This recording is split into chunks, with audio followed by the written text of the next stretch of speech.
નમસ્તે દર્શક મિત્રો, ડિજિટલ રેલવે ચેનલમાં આપનું સ્વાગત છે.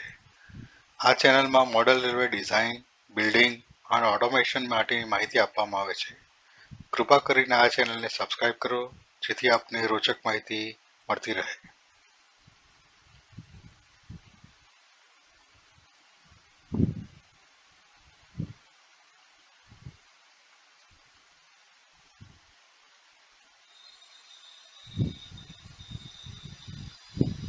આ એપિસોડમાં મોડલ રેલવે શું છે એના વિશેની માહિતી મળશે.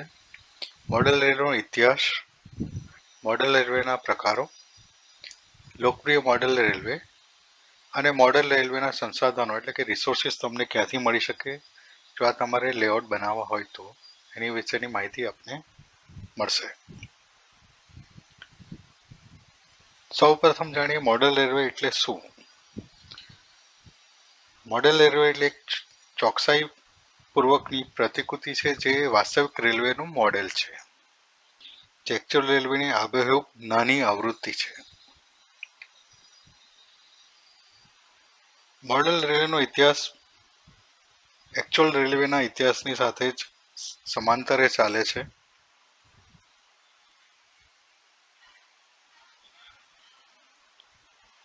આપ જાણો છો કે રેલવે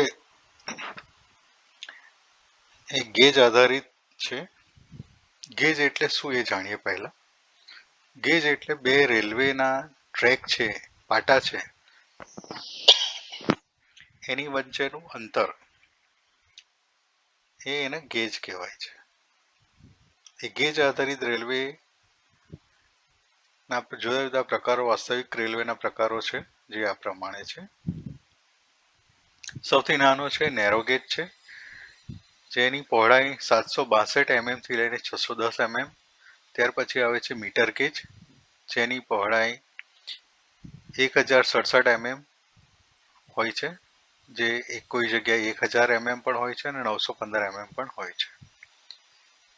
ત્યાર પછી આવે છે સ્ટાન્ડર્ડ ગેજ, જેની પહોળાઈ 1435 mm થી લઈને 1451 mm સુધી હોય છે. અને સૌથી મોટી જે છે બ્રોડ ગેજ, જેની પહોળાઈ છે 1676 mm થી લઈને 1524 mm. આ આધારિત આપણે વાસ્તવિક રેલવે જોઈએ છીએ. એ જ રીતે મોડલ રેલવેના જે પ્રકારો છે એ સ્કેલ અને ગેજ આધારિત છે.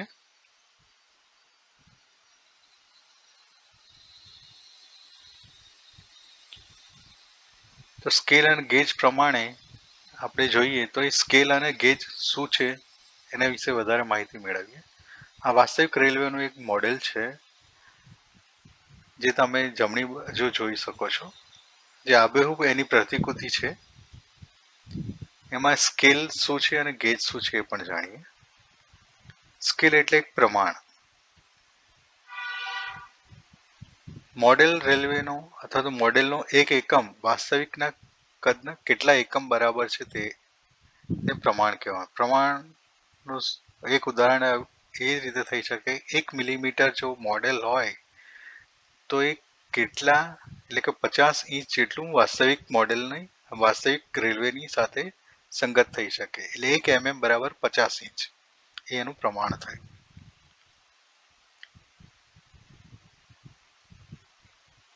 હવે જાણીએ મોડેલ, સ્કેલ અને ગેજ પ્રમાણેના રેલવેઝ. સૌથી મોટો જે ગેજ અને સ્કેલ છે એ છે જી સ્કેલ. ત્યાર પછી આવે છે ઝીરો સ્કેલ અથવા તો ઓ સ્કેલ. ત્યાર પછી આવે છે ON30.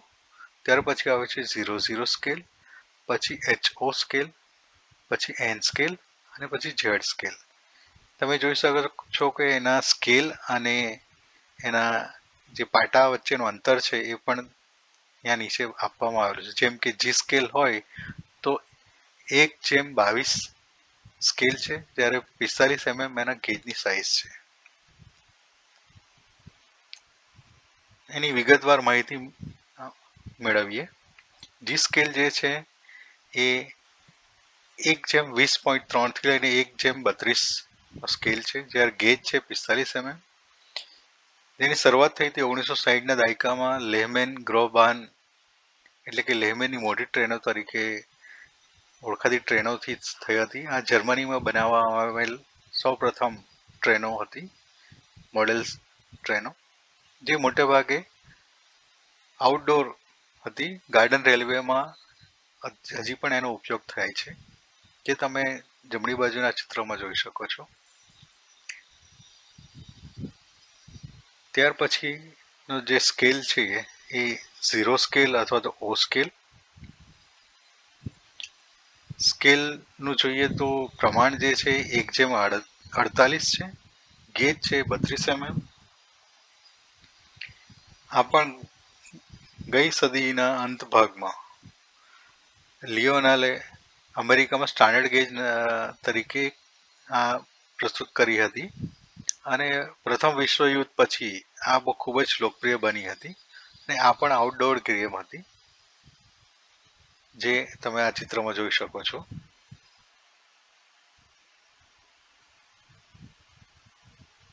ત્યાર પછીની પોપ્યુલર જે છે એ એસ સ્કેલ છે.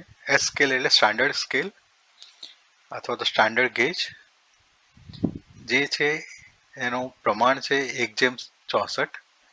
ગેજ રેલવે ગેજ છે 22.4 થી લઈને 23.0 mm.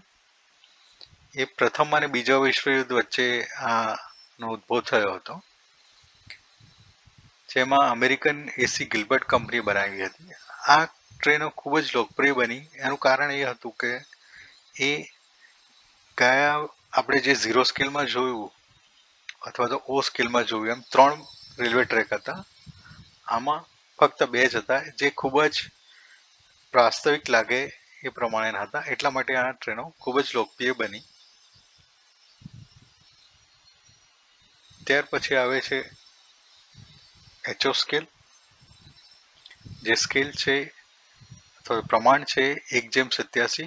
ગેજ છે 16.5 mm.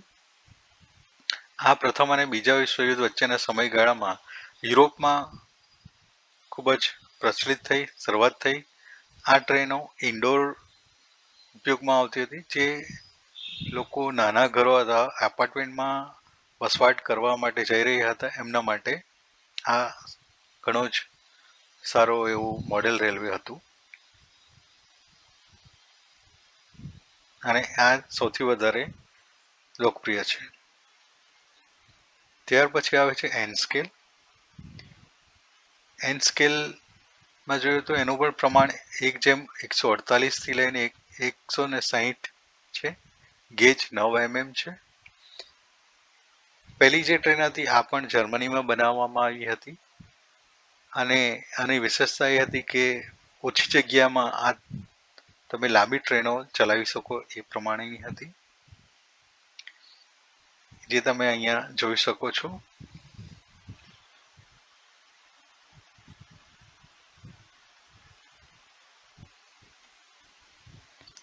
ત્યારબાદ ઝેડ સ્કેલ આવે છે. એનું પ્રમાણ છે 1:220. ગેજ છે 6.5. આ પણ જર્મનીમાં બનાવવામાં આવી હતી, અને એવું માનવામાં આવે છે હજી પણ કે આનાથી નાની ટ્રેન કોઈ બની શકે એમ નથી. એટલા માટે એનું નામ ઝેડ આપવામાં આવ્યું હતું. જે મૂળાક્ષરો છે ABCD, એના છેલ્લા અક્ષર પ્રમાણે એનું નામ પણ ઝેડ આપવામાં આવ્યું. તો ચાલો જોઈએ સૌથી વધારે લોકપ્રિય રેલવે મોડેલ કયા છે. પ્રથમ 3 વિશે માહિતી આપીએ. તો પ્રથમ જે છે એ એચઓ સ્કેલ છે, જે સૌથી વધારે પ્રખ્યાત છે, જેનું સ્કેલ આપણે જોયું 1:87 છે. ગેજ છે 16.5 mm. ત્યાર પછી આવે છે એન સ્કેલ, જે પ્રમાણ છે 1:148 થી લઈને 160. ગેજ છે 9 mm.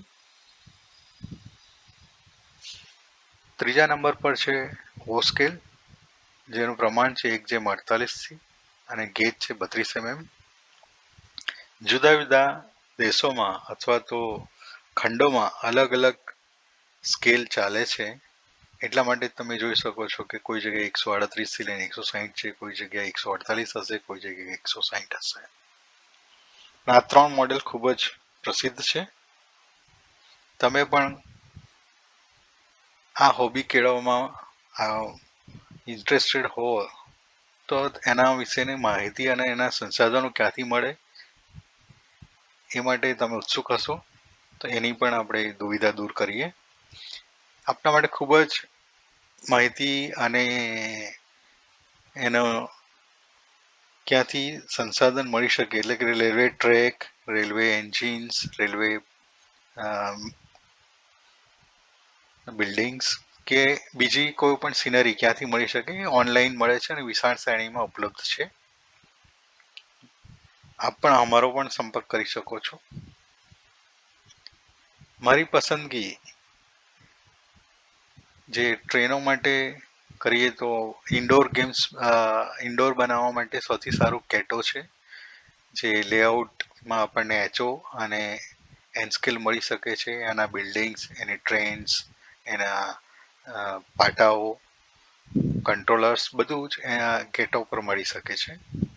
જો આપ મોટો લેઆઉટ ચલાવતા હો તો તમારે એના માટે ઓટોમેશન અને કંટ્રોલની પણ જરૂર પડે.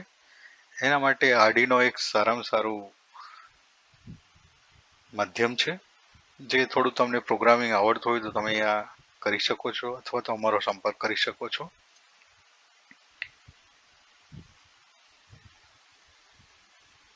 આપનો કિંમતી સમય આપવા બદલ આભાર. આપે હજી સુધી આ ચેનલ સબસ્ક્રાઈબ ન કરી તો સબસ્ક્રાઈબ કરો. આ વિડીયો આપને ગમ્યો હોય તો લાઈક કરો, સબસ્ક્રાઈબ કરો, શેર કરો, કોમેન્ટ કરો. આભાર.